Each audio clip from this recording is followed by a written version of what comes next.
Muy buenos días, muy buenas tardes, muy buenas noches. Les damos una cordial bienvenida a nuestro ministerio, la Iglesia en Casa, una iglesia a tu alcance, y también una bienvenida cordial a la programación de hoy, la cual es las casas que Jesús visita. Y en esta transmisión, como es de conocimiento suyo, nosotros estamos desarrollando la serie titulada Las 40 razones bíblicas para establecer y multiplicar la iglesia en las casas. Y estas razones están basadas en el ministerio del Señor Jesús y en el ministerio de los apóstoles. Nosotros habíamos venido desarrollando noche a noche cada viernes y hemos sido guiados por una temática progresiva de menos a más, de cómo es que la iglesia del Señor fue siendo guiada por el Espíritu Santo y cómo es que los hombres de Dios, en este caso los apóstoles, se dejaron guiar por el Espíritu Santo. Y la ponencia de hoy se titula Las casas son lugares para oración, para intercesión y vigilia.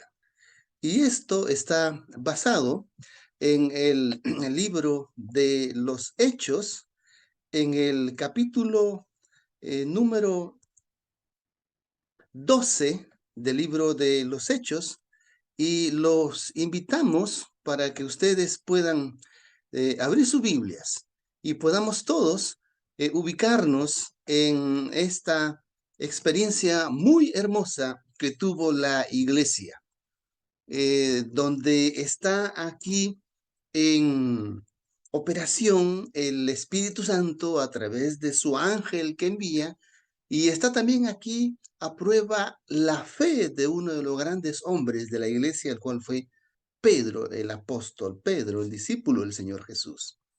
Entonces, esta razón es la razón número 35, la cual es, vuelvo a repetir, la iglesia en la casa es un lugar para la oración, para la intercesión y para vigilias. La iglesia en la casa es un lugar para dejar de ir a la iglesia del templo y para reunirse en la casa, en el hogar. Entonces, yo los invito para que ustedes puedan invitar a sus amistades, a sus contactos, a que se unan a esta transmisión, como también ustedes pueden compartir esta señal en vivo. O también podemos invitarlos para que ustedes se suscriban a nuestro canal en YouTube, Iglesia a tu alcance TV, o para que se unan a nuestro grupo en Facebook, La Iglesia en Casa, una iglesia a tu alcance. Estas 40 razones bíblicas, como ya hemos manifestado, son las razones por las cuales la iglesia debe establecerse en las casas, debe funcionar en las casas y debe multiplicarse en las casas. En esta parte estamos estudiando el ministerio de los discípulos. Y en el ministerio de los discípulos, la iglesia en las casas se multiplicó. El crecimiento de la iglesia en ese primer siglo y sobre todo los primeros 30 años de la iglesia cristiana experimentó un crecimiento explosivo debido a que dos cosas. Uno, de que, como ya mencioné, fueron guiados por el Espíritu Santo. Y segundo, porque siguieron el modelo de Cristo. Y el modelo de Cristo es establecer la iglesia en las casas. Entonces, una de las prácticas muy lindas, una de las prácticas muy hermosas es de que la iglesia en las casas puso en operación, puso en práctica una de las herramientas que el Señor Jesús les dejó como legado, el cual es la oración, el cual es la intercesión, el cual es las vigilias. Y los discípulos hacen, en este caso, una cadena de oración y vigilia en una casa. Eso nos indica de que en todas las demás iglesias en casa hacían lo mismo. Hacían esta hermosa práctica de la cadena de oración. Vamos allá al texto. Dice Hechos 12, 1 al 3. Y en el mismo tiempo, el rey Herodes tendió las manos para maltratar a ciertos de la iglesia y mató a Jacobo, el hermano de Juan, a espada. Y viendo que había agradado a los judíos, procedió para prender también a Pedro. Era entonces los días de los panes sin levadura. Y cuando prendido Pedro, le puso en la prisión, entregándole a 4 guarniciones de soldados para que lo custodiasen. Y tenía el plan de sacarlo al pueblo después de que pase la Pascua. Así que Pedro era guardado en la prisión, mas la iglesia hacía oración a Dios sin cesar por él. Y cuando Herodes le había de sacar aquella misma noche, estaba Pedro durmiendo entre 2 soldados, preso con 2 cadenas, y los guardas delante de la puerta que guardaba la prisión.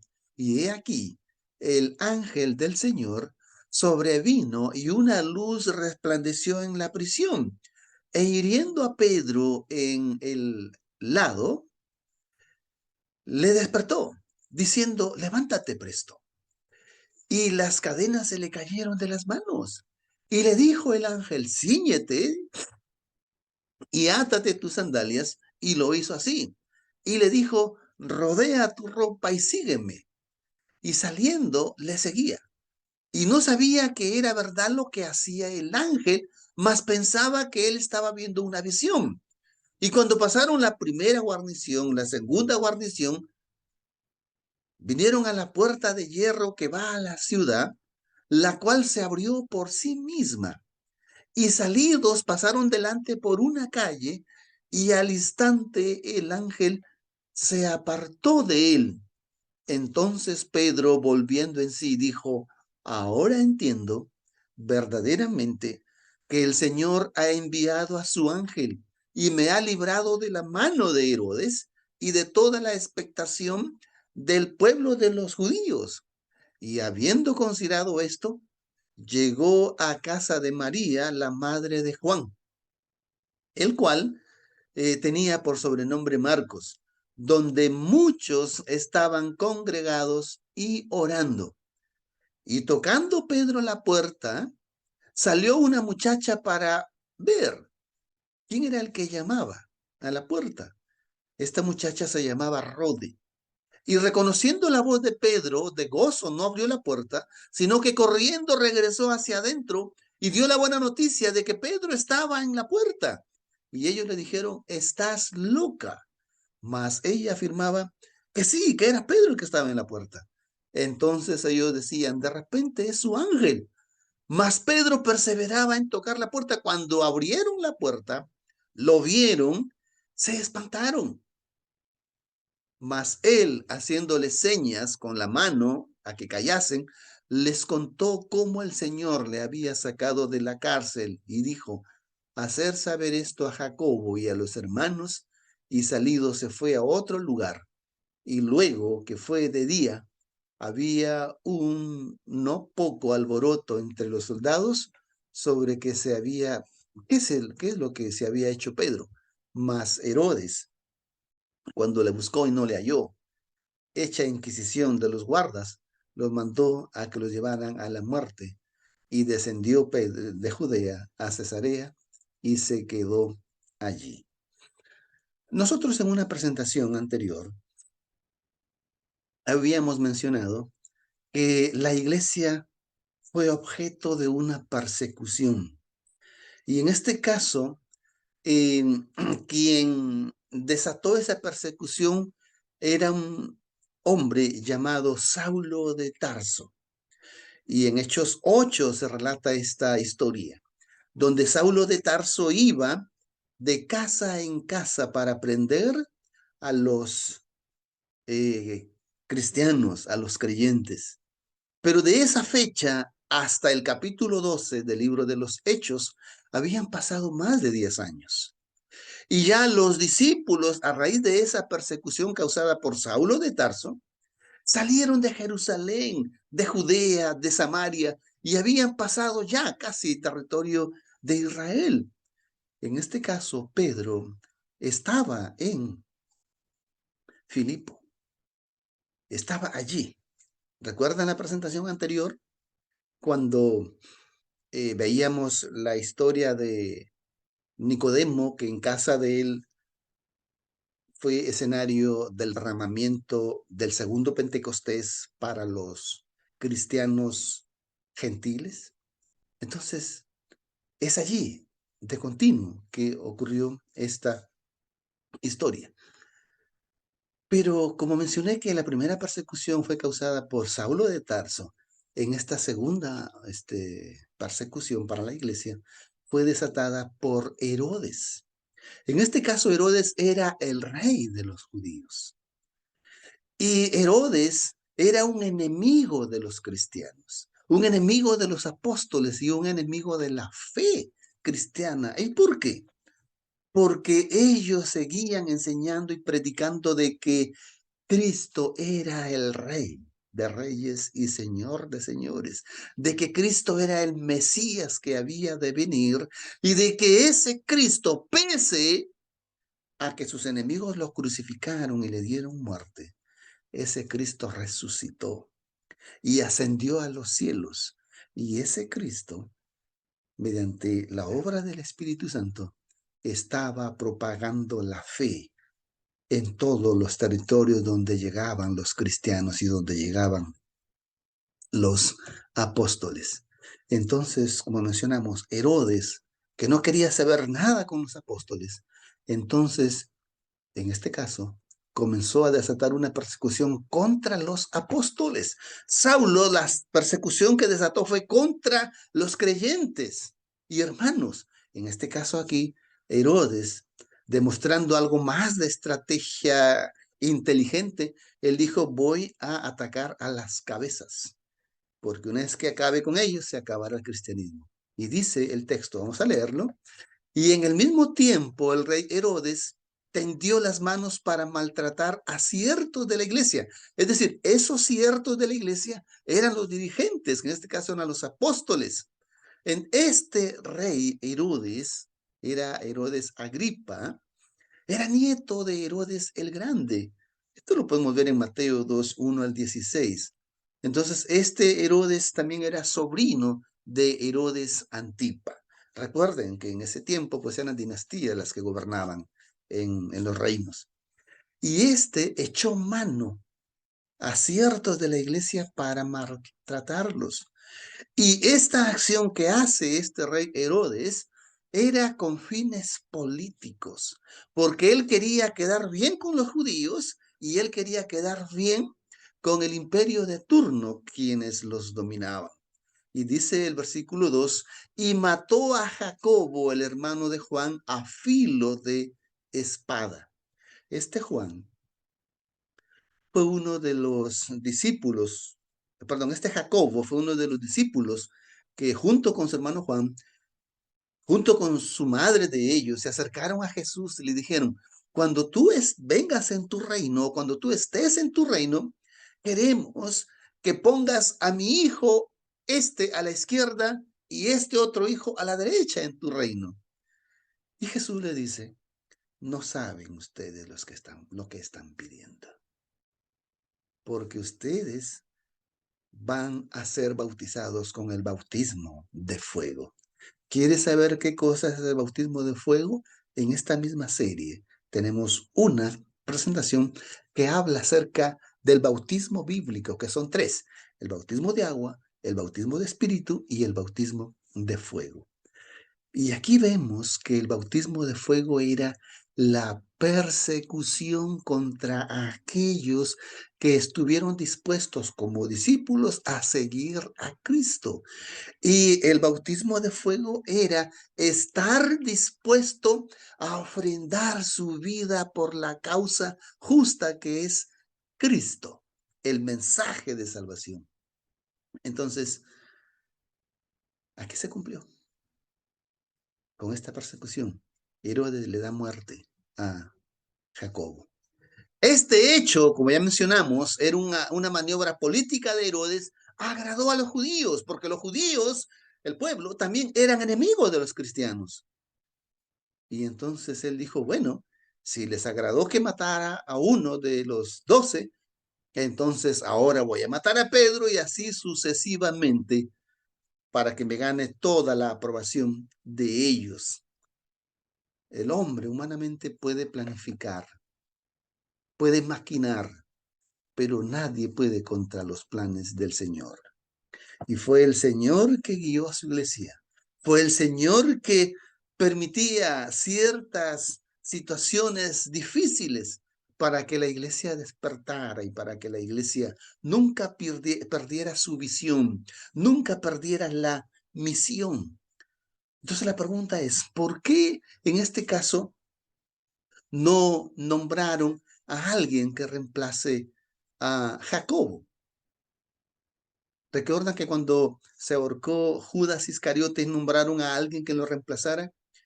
Ese nombramiento Dios no lo aceptó, porque Dios tenía a aquel hombre que iba a reemplazar a Judas Iscariote. Y ese hombre fue Saulo de Tarso, que Dios lo convirtió en Pablo, el apóstol a los gentiles. Muy bien, pero la pregunta sigue en pie. ¿Por qué no nombraron un sucesor de Jacobo? La respuesta es bien sencilla. Porque Dios no, el Señor Jesús al establecer su iglesia, no pidió, no ordenó que se conservara una sucesión apostólica. No, por un lado. Y por otro lado, más bien, lo que él dijo es que era esos apóstoles iban a ofrendar sus vidas.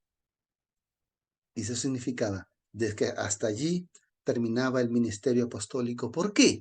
Porque el ministerio apostólico tenía una misión, una función. Y una vez que ellos cumplieron su función, su misión, entonces la iglesia podía caminar con las enseñanzas y fundamentos que los apóstoles dejaron como legado. Es por esa la razón que no nombraron a un sucesor de Jacobo, porque él murió como un mártir, entregando su fe, su vida fiel al Señor. Entonces, el hecho de haber dado muerte a Jacobo, entonces este Herodes dice que él quería prender a Pedro. Y es lo que hace.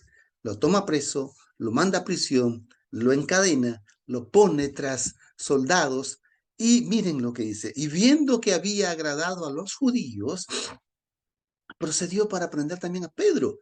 Era entonces los días de los panes sin levadura y habiéndolo prendido, le puso en la prisión entregándole a 4 guarniciones de soldados que lo guardasen con el plan de sacarlo después de que pasara la fiesta de las Pascuas. Apreciado hermana, apreciado hermano. Pedro, él sabía que de la prisión no iba a salir vivo. Él sabía que iba a correr la misma suerte que corrió Jacob. Él no sabía cuándo lo iban a ejecutar. Pero dice el texto que esa noche, cuando Pedro estaba en la cárcel, cuando fue liberado, él estaba durmiendo tranquilo, plácidamente, porque su vida descansaba en los brazos del Señor. Él había entregado su vida al servicio del Maestro y era la voluntad del Maestro que tenía que hacerse. De manera que a él eso no le preocupaba. Pero, ¿qué ocurre en esa ocasión? ¿Qué ocurre en ese hecho? ¿No? Era imposible que Pedro pudiera ser liberado o liberarse, porque como ya hemos leído el texto, habían 4 puertas que lo daban resguardo, y en cada puerta habían 4 soldados. Y dentro de la celda donde él estaba encadenado a 2 soldados, uno a cada lado. De manera que era imposible, humanamente hablando, que Pedro pudiera ser liberado. Ahora, ¿la iglesia hizo algo para liberarlo? Pues podríamos decir que tal vez no. pero en realidad la iglesia hizo algo. Y lo que la iglesia hizo es usar el única arma que Dios ha dejado a su iglesia, que tiene tanto poder que se sobrepone a los poderes humanos. Y esa arma es la oración, esa arma es la intercesión y esa arma es la vigilia. Yo te pregunto, hermano, yo te pregunto, hermana, ¿cuántas veces tú en tu comunidad cristiana has participado de una de estas prácticas muy lindas que encontramos aquí en la Biblia? ¿Cuántas?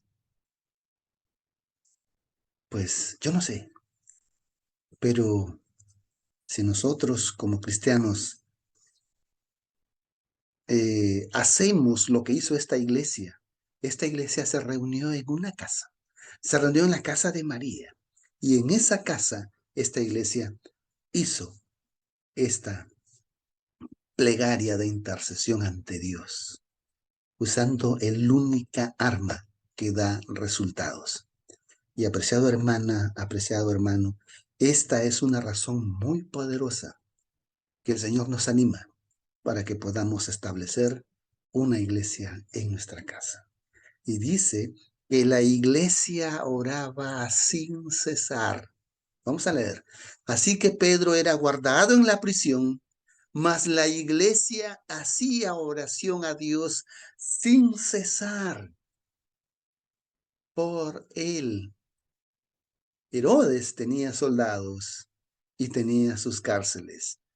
En cambio, la iglesia tenía el poder de la oración. La iglesia tenía el poder del Espíritu Santo. Y la iglesia tenía la libertad para orar en su casa.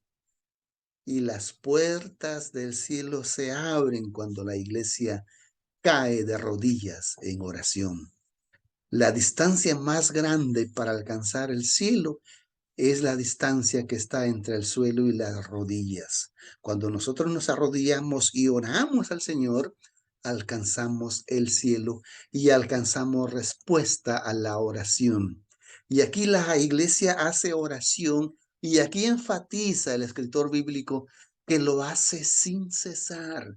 Esta expresión de orar sin cesar es el mismo sentido de oración cuando el Señor Jesús oró en el huerto de Getsemaní, derramando su ser, derramando su alma, orando e implorando al Señor. Y esto fue lo que hizo la iglesia. Se postraron de rodillas. Y como hemos leído el texto, dice que muchos se habían reunido en esa iglesia, en esa casa. Claro que habían otras casas, otras iglesias, pero estamos aquí estudiando la casa donde la iglesia fue recibida, recibió la visita de Pedro después de ser liberado. Entonces, este hecho abrió las puertas del Señor. Pero yo quiero mencionar aquí aspectos muy importantes, aspectos muy puntuales. Primero, que la oración está dirigida a Dios. Es esta la lección que Cristo enseñó en Mateo 6. Cristo dice, cuando ustedes oren, oren a vuestro Padre que está en el cielo. Es decir, usted no le puede orar a Cristo, usted no le puede orar al Espíritu Santo, usted no le puede orar a ningún ángel. Usted tiene que dirigir su oración a Dios porque Cristo así lo enseñó, porque Cristo así oraba al Padre, porque el Padre es el que tiene la única autoridad de poder responder nuestras oraciones. Ese es punto número uno. Es a Dios que tenemos que dirigir nuestra oración. Es a Él que tenemos que orar. Y vemos que la iglesia dirige su oración a Dios y la iglesia ora con un motivo específico. Y ese motivo específico es la liberación de Pedro. interceder por Pedro, hicieron vigilias por Pedro. Y la oración que vemos aquí, que era una oración sin cesar, una oración intensa, una oración donde ellos derramaron su alma al Señor. Y dice aquí que Dios responde la oración y Dios envía un ángel donde estaba Pedro en prisión y Dios hace el milagro de liberar a Pedro. Y cuando Herodes le había de sacar aquella misma noche, estaba Pedro durmiendo entre dos soldados, preso con dos cadenas, y los guardas delante de la puerta que guardaban la prisión. Y he aquí el ángel del Señor sobrevino y una luz resplandeció en la prisión. Y despertando a Pedro en el lado, le dijo, levántate presto. Y las cadenas se le cayeron de las manos. Y le dijo el ángel, cíñete y ata tus sandalias. Y lo hizo así. Y le dijo, rodéate tu ropa y sígueme. Y saliendo, le seguía. Y no sabía que era verdad lo que hacía el ángel, mas pensaba que veía una visión. Y cuando pasaron la primera y la segunda guarda, vinieron a la puerta de hierro que va a la ciudad, la cual se abrió por sí misma. Y salidos, pasaron delante por una calle, y al instante el ángel se apartó de él. Entonces Pedro, volviendo en sí, dijo, ahora entiendo verdaderamente que el Señor ha enviado su ángel y me ha librado de la mano de Herodes y de toda la expectación del pueblo judío. Entonces, ya mencionábamos que Pedro no demostró ninguna pizca de ansiedad. Él estaba profundamente dormido, confiado en que si le llegó la hora a Jacobo, y si ese era el día de la hora de Pedro, él estaba dispuesto a ir a la muerte. Él estaba dispuesto a que Dios hiciera con él y con su vida lo que era más mejor para la iglesia. Pero Dios tenía un plan para Pedro. Dios tenía que conservar a Pedro para que terminara su obra como apóstol. Las cadenas de los guardias aquella noche se cayeron y Pedro fue liberado. Y lo que a mí me llama la atención aquí es de que Pedro, él obedeció sin titubeos, sin dudas, sin temores. Él obedeció el mandato del ángel. Y él no era consciente si estaba despierto o estaba dormido o estaba viendo una visión. Pero lo cierto es que Pedro obedeció. Y esa obediencia de Pedro fue que lo puso en la libertad para la cual había venido el ángel del Señor. Entonces, aquí podemos aprender cosas muy importantes. Uno, que tenemos que confiar en la mano del Señor cada día, cada instante. Si hoy es mi último día de vida, pues hasta este día de vida yo estar a cuentas con el Señor. Uno. Segundo, que Dios me da instrucciones, en este caso a través de un ángel a Pedro. Dios a nosotros nos da instrucciones en su palabra y tenemos que obedecer tal como Pedro obedeció. Y luego estar dispuestos a ir a donde Dios mande, aun si fuera necesario, a la muerte. Pero vemos aquí que cuando Pedro se presenta a la casa y toca la puerta y la joven llamada Rode abre la puerta, entonces sucede que ellos se sorprendieron. Se sorprendieron porque pensaron que Pedro toca a la puerta y ellos escuchan la voz de Pedro, quedaron atónitos, quedaron sorprendidos, sorprendidos de cómo es que el Señor pudo esa misma noche responder a aquella oración que ellos estaban teniendo con Pedro. No lo podían creer. Ahora yo les pregunto, ¿era que ellos oraban sin fe? ¿Ellos sencillamente oraban por orar? No, dice el texto, que ellos oraban sin cesar. La oración que ellos estaban haciendo era una oración como que su alma de ellos se transportó a la misma presencia del Padre.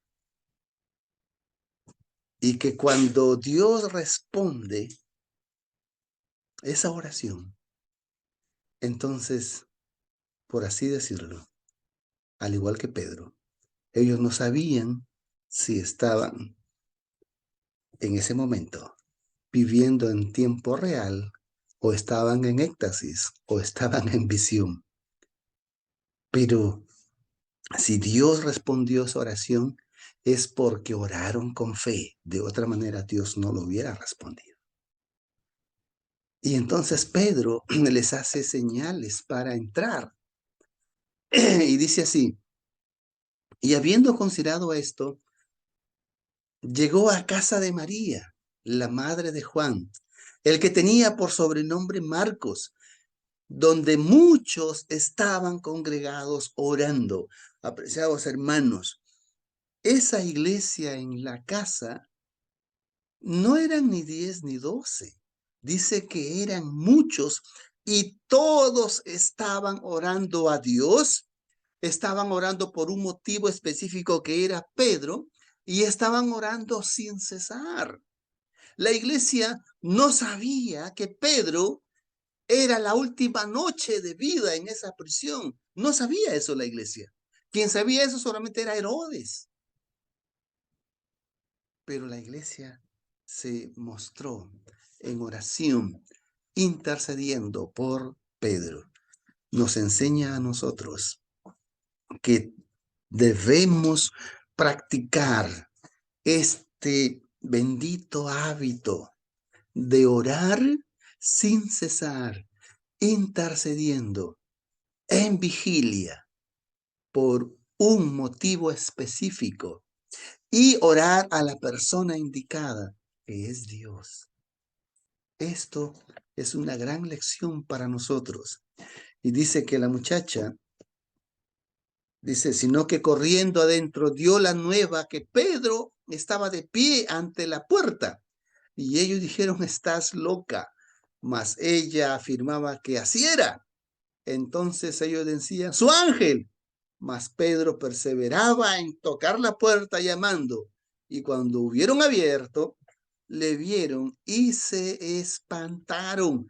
Mas él, haciéndole señales con la mano que callasen, les contó cómo el Señor había sacado de la cárcel y le dijo, haced saber esto a Jacobo y a los hermanos, y salido se fue a otro lugar. Es decir, ese otro Jacobo era otro de los discípulos que estaba en otra casa, en otra iglesia en casa. Apreciados amigos, apreciados hermanas, nosotros estamos viviendo en un tiempo en el cual se nos presentan muchos problemas y dificultades. Y es más, estamos a los umbrales de una gran persecución, porque es así que está profetizado en Mateo 24.